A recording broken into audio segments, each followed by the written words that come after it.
नमस्ते, ज्ञान वैविध्य चैनल में मैं रुक्मिणी शर्मा आप सबका स्वागत करती हूँ, अभिनंदन करती हूँ। कल की कक्षा में हमने पढ़ा था काव्य दोष के बारे में। तो कुछ काव्य दोष है वो हमने कल की कक्षा में पढ़ लिए थे, कुछ हमारे बाकी रहे थे वो आज की कक्षा में हम अध्ययन करते हैं।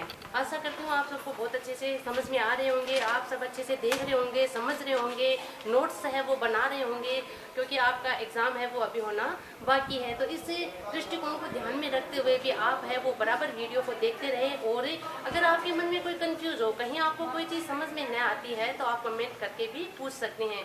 तो आप इस कक्षाओं का अधिक से अधिक है वो लाभ उठाइए। तो कल कुछ काव्य दोष के बारे में बात कर ली थी, आज हम अगला काव्य दोष पढ़ते हैं।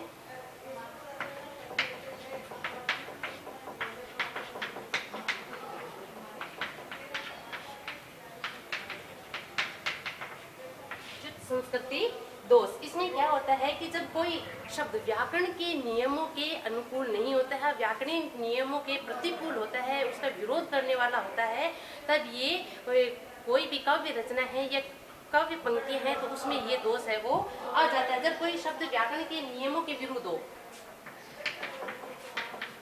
जब कोई शब्द व्याकरणिक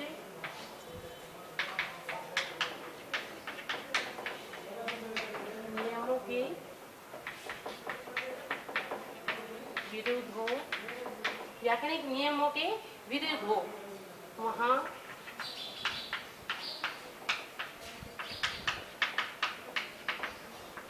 संस्कृति दोष आ जाता है, दोष आ जाता है, आ जाता है। जैसे कि उदाहरण लिखती हूँ,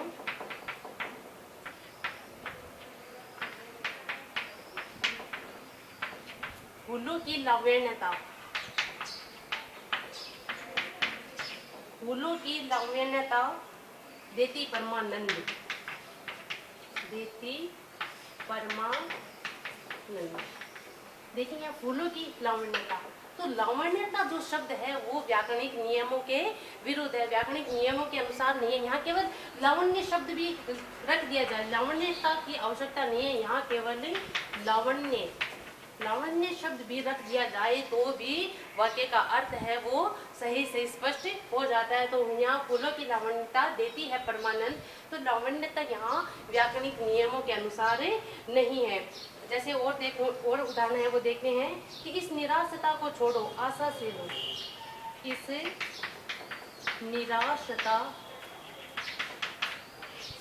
निराशता को छोड़ो, निराशता को छोड़ो आशा से लो काम, आशा से लो काम।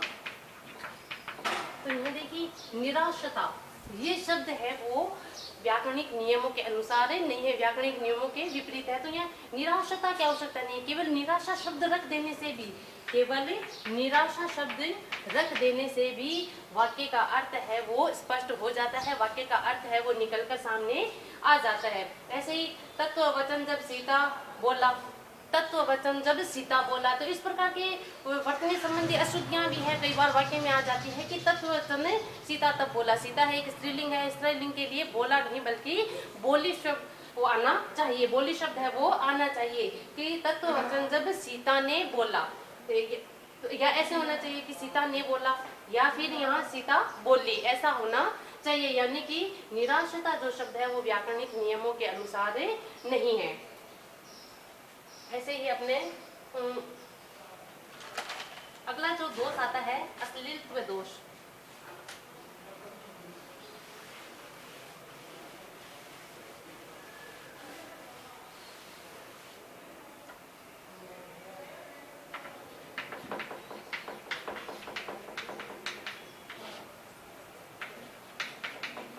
अश्लीलता दोष कह दीजिए या अश्लीलत्व दोष है वो कह दीजिए, कुछ भी।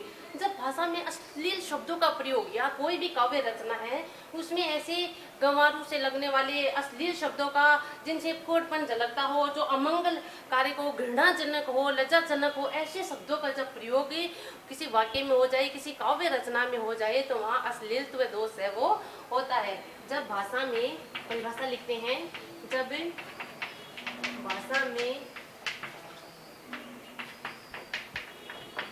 लज्जाजनक, अमंगलकारी, लज्जाजनक, अमंगलकारी, हास्यास्पद,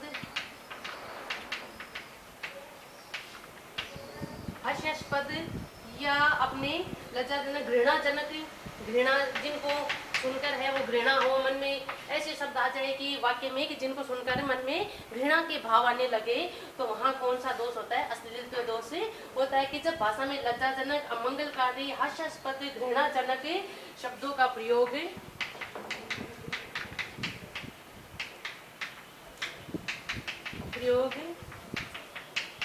होता है तो वहाँ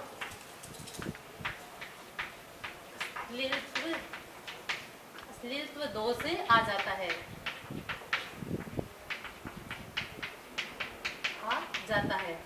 देखिए समझने का प्रयास करें यहाँ पे कि जब भाषा में लज्जाजनक यानी कि ऐसे शब्द जिनको सुनकर मन में लज्जा की भाव आए या अमंगलकारी शब्द हो, मंगल का भाव वाक्य पंक्ति है वो मंगलकारी हो, लेकिन ऐसे कोई एक शब्द आ जाए जो अमंगल के प्रतीक बन जाए, या हास्यास्पद जिनको सुनकर हंसी आए, हास्यास्पद बन जाए, घृणाजनक घृणा के भाव पैदा हो, तो वहाँ कौन सा अश्लीलत्व दोष है वो पाया जाता है। जैसे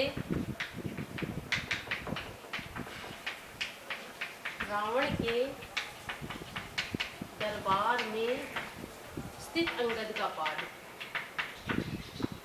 स्थित अंगद का पाद, कि रावण के दरबार में स्थित अंगद का पाद। तो यहाँ जो पाद शब्द है वो यहाँ इस पंक्ति को देखते हुए किसका प्रतीक है? अंगद के पैर के लिए आया है, पाद यानी पैर के लिए। लेकिन हम सामान्य जो बोलचाल की भाषा है, सामान्य भाषा में इस पाद का अर्थ है वो अपान वायु के लिए प्रयुक्त करते हैं, तो ये हास्यास्पद बन जाता है कि अगर हम ये पंक्ति किसी के सामने बोलते हैं कि रावण के दरबार में स्थित अंगद का पाद, तो जो सामने वाला सुनने वाला है वो इसका अर्थ है अपान वायु से लगाकर ये हास्यास्पद है वो बन जाता है, हास्यास्पद बन जाता है। जैसे और उदाहरण लिखती हूँ, अभिप्रेत पद प्रिया ने पाया, प्रिया या प्रियतम ने पाया।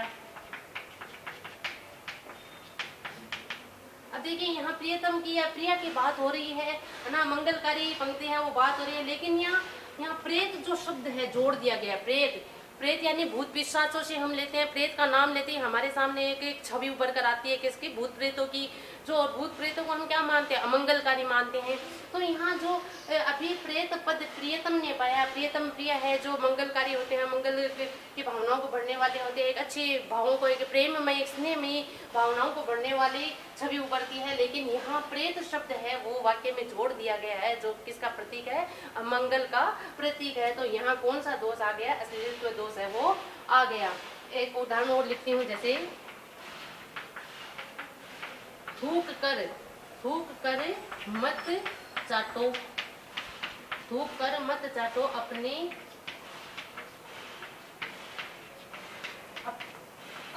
बात पर कायम रहो, अपनी बात पर कायम रहो। कि थूक कर मत चाटो, अपनी बात पर कायम रहो, तो यहाँ थूक कर चाटना कैसा लगता है? घृणाजनक लगता है। ऐसा अगर किसी को बोले कि थूक कर चाटना है, तो इसे इस वाक्य को सुनने के बाद मन में क्या भाव आते हैं? घृणा के भाव आते हैं, घृणाजनक भावनाएं हैं वो मन में उभर कर आती है। तो यहाँ कौन सा कि जिस भाषा में कोई लज्जाजनक, अमंगलकारी, हास्यास्पद, घृणाजनक शब्दों का प्रयोग है वो कर दिया जाता है, तो वहाँ कौन सा दोष आ जाता है? अश्लीलत्व दोष है वो आ जाता है। अगला है नित्य काव्य दोष।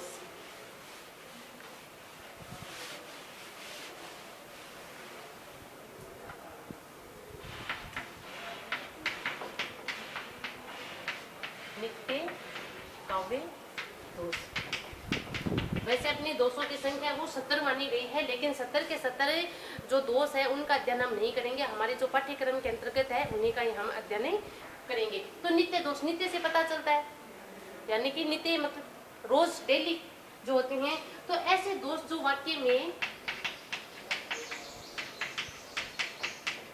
ऐसे दोष जो वाक्य में सदैव विद्यमान रहते हैं,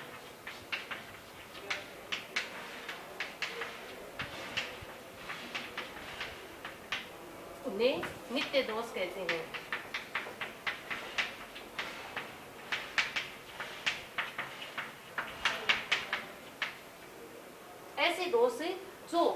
का मतलब हमेशा, हमेशा ही, लगातार है, वो विद्यमान रहते हैं, सदैव है वो विद्यमान रहते हैं। तो ऐसे दोष जो वाक्य में सदैव विद्यमान रहते हैं तो वो क्या कहलाते हैं, नित्य दोष है वो कहलाते हैं। और इनकी स्थिति है वो काव्य में बनी रहती है। इनकी स्थिति काव्य में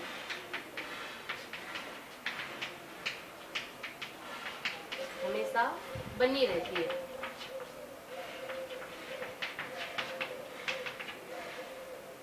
तो इनकी स्थिति है वो काव्य में हमेशा है वो बनी रहती है। तो वहाँ कौन सा आ जाता है, नित्य दोष। अब नित्य दोष के ध्यान की हम बात करें तो हमने जो ये शब्द दोष पढ़े हैं, अर्थ दोष पढ़े हैं, इन्हीं के ही जो भेद है वो इसमें आते हैं नित्य दोष में, कि जो न चाहते हुए भी है वो उसमें आ जाते हैं, हमेशा उनकी स्थिति है वो बनी ही रहती है, तो वो आते हैं। अब आता है अगला अनित्य दोष। अब नित्य है तो अनित्य दोष भी आ जाता है। अनित्य दोष वो कैसे होते हैं कि जो कवि है या कोई भी लेखक है वो नहीं चाहता है कि ऐसे दोष है, कोई भी कवि है वो नहीं चाहता है कि ऐसे दोष है वो काव्य में आए, लेकिन उनकी लापरवाही की वजह से है वो दोष है इसमें आ जाते हैं। तो जो दोष काव्य में, जो दोष काव्य में कवि की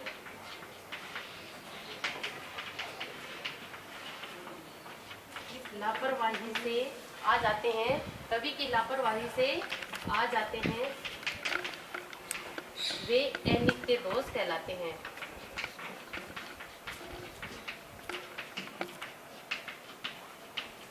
अनित्य दोष नहीं कहलाते हैं, यानी कि उनकी स्थिति हमेशा बनी नहीं रहती है। उनकी स्थिति है वो हमेशा काव्य में बनी नहीं रहती है। वो किस कारण से आते हैं, कवि की लापरवाही की वजह से आ जाते हैं, या अज्ञानता के कारण भी आ जाता है, कवि की अज्ञानता के कारण भी आ जाता है कि किसी विषय से संबंधित कोई ज्ञान है वो अधूरा रह जाता है या कम रह जाता है, तो उनके अज्ञानता के कारण भी वो दोष है किसमें, काव्य पंक्तियों में आ जाता है। तो वहाँ कौन सा होता है, अनित्य दोष होते हैं। हमेशा नित्य नहीं होते, हमेशा उनकी स्थिति नहीं रहती है, लेकिन कवि की लापरवाही या अज्ञानता के कारण है वो काव्य पंक्तियों में आ जाते हैं। इसके बाद अपना अंतिम जो बचा है काव्य दोष वो है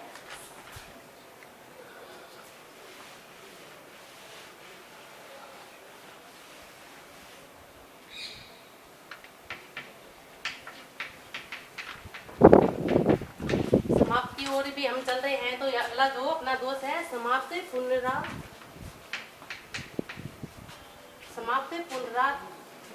दोष। समाप्त पुनरान दोष,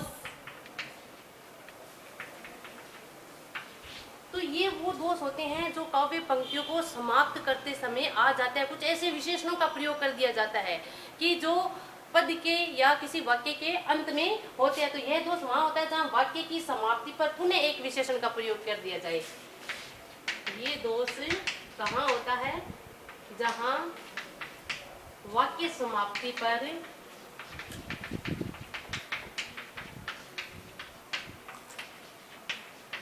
पुनः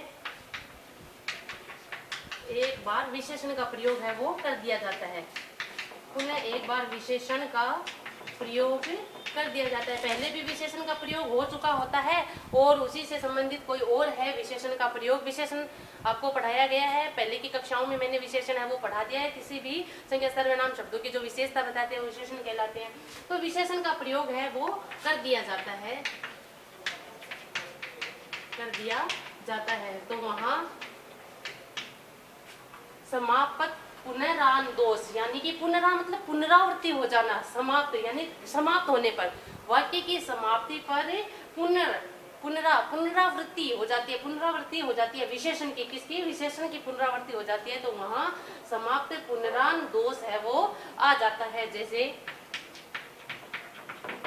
जैसे उदाहरण लिखती हूँ कि कौन हो तुम बसंत के दूत, कौन हो तुम बसंत के, कौन हो तुम बसंत के दूत, विरस पतझड़ में अति सुकुमार, विरस पतझड़ में अति सुकुमार।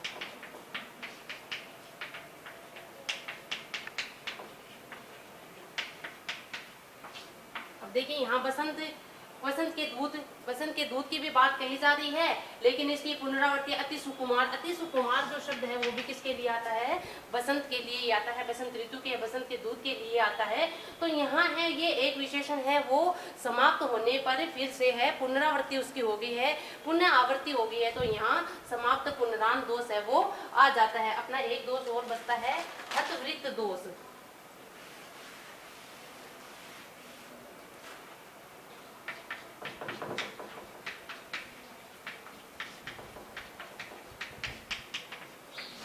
हतवृत्त दोष, तो जहाँ छंद के नियमों के अनुसार, यहाँ देखिए छंद हम जब पढ़ते हैं तो उसमें मात्राएं होती है, या वर्णिक छंद होते हैं, मात्रिक छंद होते हैं। तो वर्णिक छंद में वर्णों की गिनती की जाती है, मात्रिक छंद होते हैं वह मात्राओं की गिनती की जाती है। तो उसमें अगर फेरबदल हो जाए या उसमें कुछ कमी रह जाए तो वहाँ ये हतवृत्त जो दोष है वो आ जाता है। जहाँ छंद के नियमों के अनुसार,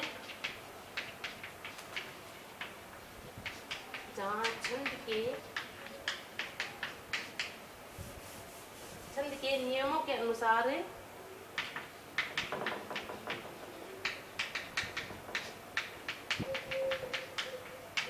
मात्राओं, वर्णों या यतिगति का पालन न किया जाए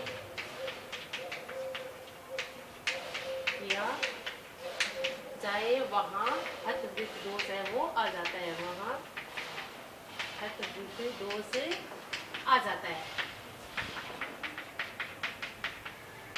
कि जहाँ छंद के नियमों के अनुसार मात्राओं, वर्णों, यति, गति का नियम है उनका पालन नहीं किया जाता है, उनकी अनुपालना नहीं की जाती है, तो वहाँ ये हतवृत्त दोष है वो आ जाता है। जैसे कि मैं लिखती हूँ, राम लखन चले वनवास,